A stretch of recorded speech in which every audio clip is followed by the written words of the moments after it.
নমস্কার, স্থানীয় সংবাদের বিশেষ একটি রিপোর্টে আমি রয়েছি রবীন্দ্র। এই মুহূর্তে রয়েছি ঘাটাল শহরে। ঘাটাল শহরের দুপাশে, রাস্তার দুপাশে ড্রেন এবং পূর্ত দপ্তরের জায়গা যারা দখল করে রেখেছে তাদেরকে ধরে ধরে নোটিশ ধরাচ্ছে পূর্ত দপ্তর। নোটিশে কি বলা হয়েছে?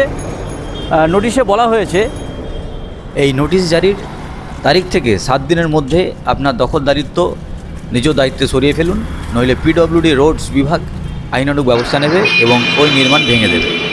সেই খরচও তাকে বহন করতে হবে। এই নোটিশ পেয়ে ঘাটাল শহরের রাস্তার দুপাশের ব্যবসায়ীদের মধ্যে একটা আতঙ্ক ও মিশ্র প্রতিক্রিয়ার সৃষ্টি হয়েছে। কেউ বলছেন তারা নিজস্ব জায়গায় থাকা সত্ত্বেও তাদেরকে নোটিশ ধরানো হয়েছে।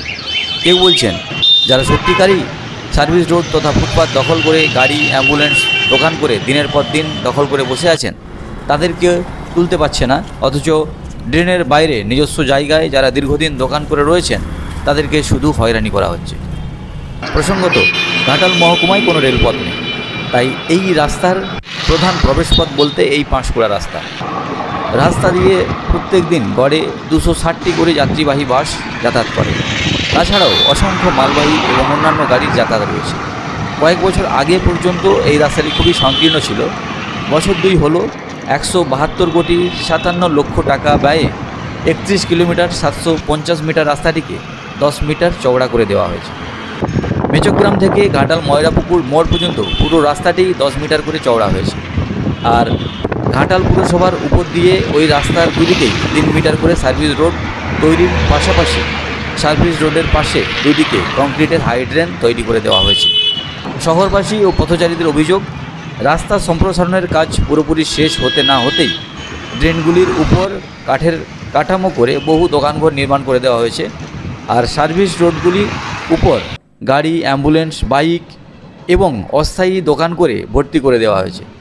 ফলে সাধারণ মানুষের যাতায়াতে খুবই সমস্যা হচ্ছে, দুর্ঘটনাও ঘটছে এই জন্য। ঘাটাল আদালতের এক আইনজীবী বলেন, শাসক দলের একাংশের মদতেই ওই দখলগুলি হয়ে যাচ্ছে। দলের এক শ্রেণীর নেতা প্রচুর টাকার বিনিময়ে ওইসব নির্মাণগুলি তৈরি করার অনুমতি দিয়েছে বলে আমাদের কাছে খবর আছে। তৃণমূলের শহর কমিটির এক নেতা বলেন, আমরা তাদের চিহ্নিত করে টাকা ফেরত দিয়ে দেওয়ার কথা বলেছি, কারণ আমরা চাই না ড্রেনের উপর ওইভাবে নির্মাণ থাকুক। পুরো ড্রেনটি ওইভাবে দখল হয়ে গেলে ভবিষ্যতে ড্রেন পরিষ্কার করা যাবে না। তাছাড়াও যারা ড্রেনের উপর দোকান করবেন তারা স্বাভাবিকভাবেই ড্রেনের মধ্যে বর্জ্য পদার্থগুলি ফেলবেন। ওই হাই ড্রেনটি কয়েক মাসের মধ্যেই আবর্জনায় অবরুদ্ধ হয়ে যাবে। সেজন্য আমরাও চাই ড্রেনের উপরের অংশটি মুক্ত থাকুক, আর সার্ভিস রোডটিও দখলমুক্ত থাকুক। পূর্ত দপ্তরের এক আধিকারিক বলেন, তারা কোনোভাবেই ওই নির্মাণগুলি রাখতে চান না। তাদের পাশে শাসক দল থেকে সহযোগিতা করার আশ্বাস দিয়েছে, ফলে দখলমুক্ত করতে তাদের খুব সুবিধা হবে বলে তারা জানিয়েছেন। পূর্ত দপ্তরের এক ইঞ্জিনিয়ার জানিয়েছেন, ইতিমধ্যে প্রত্যেকটি দখলদারদের নোটিশ ধরানো হয়েছে।